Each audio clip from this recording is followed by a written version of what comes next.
Մեկ օր անց թշնամին կրկին կանգնեց մեր առջև։ Ավելի շատ էին, քան նախորդ անգամ։ Նրանք երազում էին որքան հնարավոր է արագ ավարտել այդ գրոհը։ Ցանկանում էին հաշվեհարդար տեսնել մեզ հետ։ Գեներալ Սիլիկյանը զգաց նրանց կույր կատաղությունը և որոշեց օգտվել դրանից, հրաման տալով նահանջել։ Թշնամին խայծը կուլ տվեց։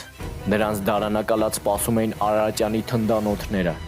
Հրետանային կրակը ծածկել էր թշնամու բանակը, իսկ հետևակը ոչնչացրեց ողջ մնացածներին։ Թշնամու ոգին ընկած էր։ Նա հսկայական կորուստներ էր կրել։ Մեր պաշտպանությունը փայլուն էր։ Թուրքերը նահանջեցին, դիրքեր գրավեցին բլուրների վրա, դնելով գնդացրային խորշերը։ 2 օր չկարողացանք ճեղքել նրանց պաշտպանությունը։ Մեր հրամանատարները գնահատելով ռիսկը, ստեղծեցին հատուկ ջոկատ գնդացիրներն չեզոքացնելու համար։ Ես էլ մտա այդ ջոկատի մեջ։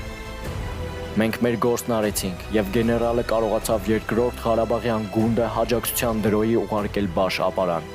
որտեղից նրանք կարողացան իրենց միացյալ ուժերով դուրս մղել թշնամու բանակը։ Թուրք սպարապետ Էսեդ Փաշան իր զինվորների հետ նահանջեց Համամլու։ Մնաց միայն Ղարաքիլիսան։ Զորավար Անդրանիկը ետ էր մղել թուրքական 3 հարձակում։